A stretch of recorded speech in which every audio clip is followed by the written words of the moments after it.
गर्मी या चक्कर लग जाता है ना, डॉक्टर लेटा के पैरवा उठा देता है, पीता है ऐसे चिल्ड वाटर। उसके बाद बीमार पड़ेंगे तो फिर हल्ला करिएगा। हमारा पूरा बॉडी इसी के हिसाब से काम करता है ना, दिल धड़केगा नहीं ना तो फिर देखिए ध्यान से, दो शब्द होते हैं, एक होता है स्टैंडर्ड और एक होता है नॉर्मल। स्टैंडर्ड और नॉर्मल। नॉर्मल उसे कहा जाता है जो जिसमें कोई नौटंकी नहीं हो। जैसे सुनिएगा ना, आपसे कोई पानी मांगेगा तो क्या कहेंगे, पानी कैसा चाहिए? तो अगर आपको गर्म पानी चाहिए तो कहेंगे हॉट वाटर, मुंह जलाए लाए, पूरा एकदम दीवार जला दे अंदर तक का, तो हो गया हॉट वाटर। एक होता है वार्म वाटर, एक हो गया नॉर्मल वाटर, ना ठंडा ना गर्म। एक को पीता ऐसे चिल्ड वाटर, एकदम भयंकर ठंडा, कहां तक उतरा है पता चलता है। वो इतना ना ठंडा रहता है ना, पीजिएगा ना तो पता चलेगा कहां तक उतर के पहुंचा है अभी है। एकदम भयानक ठंडा रहता है, एकदम पूरा सिस्टम ही हिला देता है। अरे शरीर का अंदर का टेम्परेचर 37 डिग्री सेल्सियस है, उसको मेंटेन रखिए। तो आप जब भी पानी पीजिए तो 37 डिग्री का पीजिए, ताकि ज्यादा दिक्कत ना हो। अंदर का मशीन पार्ट पुर्जा एकदम सारा सिस्टम काम कर रहा है, हीट है उसमें, धक पी गए, नहीं समझे? उसके बाद बीमार पड़ेंगे तो फिर हल्ला करिएगा। अभी यंग एज में पता नहीं चलता है, लेकिन ये सब आदतें आगे जाके क्या करती है, नुकसान करते हैं सब। तो एक होता है स्टैंडर्ड, जैसे दवाइयों को रखा जाता है स्टैंडर्ड टेम्परेचर पे, नॉर्मल टेम्परेचर पे नहीं। तो जब 0 डिग्री पे रखते हैं तो उसे कहा जाता है स्टैंडर्ड है। क्या है? स्टैंडर्ड। तो दवाई वगैरह किस पे रखता है? स्टैंडर्ड टेम्परेचर पे। किस पे? स्टैंडर्ड।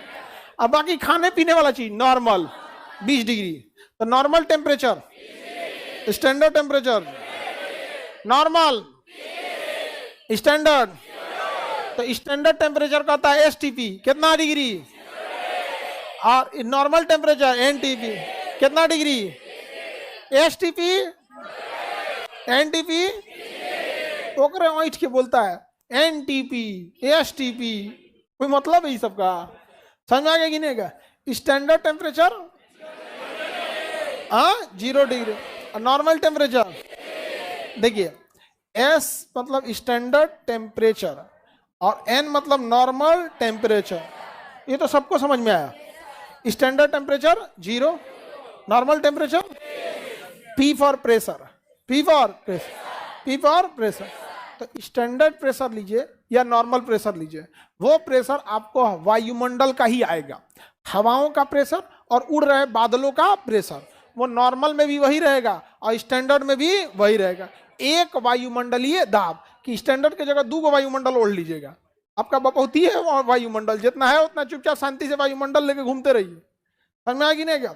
हमारे ऊपर किसका दबाव लग रहा है और हम इस दबाव को झेलने में सक्षम है। हम इस दबाव को झेलने में, हमारा पूरा बॉडी इसी के हिसाब से काम करता है। समझ में आ गया कि नहीं क्या? ये दबाव से ही लड़ने के लिए हमारा दिल धड़कता है, वरना दिल धड़केगा नहीं ना तो फिर हवा इसे दाब देगा, यहाँ पे ब्लड आगे नहीं जाएगा। तो उस हवा को काउंटर करने के लिए यहाँ से दिल धड़कता है 120, कितना प्रेशर पे? 120, तब धड़ धड़ धड़ धड़ जाता है। वायुमंडलीय दाब नहीं रहे तो ब्लड जहां तहां अपने से जाने लगेगा। यहाँ समझ आ गया कि नहीं गया? यहाँ पे वायुमंडलीय दाब का रहना जरूरी है। दूसरा, ब्लड का भी रहना जरूरी है, प्रेशर का भी रहना जरूरी है, नहीं तो ग्रेविटी जो है ना ब्लड को खींच के पैर में लेके चलाएगा, सब ब्लड वह कहाँ रख देगा? पैर में, नहीं जानिएगा, फिर आदमी हाथ पर ऊपर। अक्सर देखिएगा जब किसी को गर्मी या चक्कर लग जाता है ना तो डॉक्टर लेटा के पैरवा उठा देता है इसे। यहाँ पे देखें, चक्कर वक्कर आने लगता है उसको, तो हाँ, और ब्लड वगैरह की कमी से। एसटीपी एनटीपी समझ में आ रहा है? देखिए, प्रेशर जब दोनों जगह पर एक वायुमंडलीय दाब रहेगा तो एनटीपी पे भी प्रेशर एक, एसटीपी पे भी एक, लेकिन एसटीपी पर टेम्परेचर 0, एनटीपी पर, एनटीपी का मतलब नॉर्मल टेम्परेचर और एसटीपी का मतलब स्टैंडर्ड। हो गया खत्म? क्या है इसमें? कुछ है?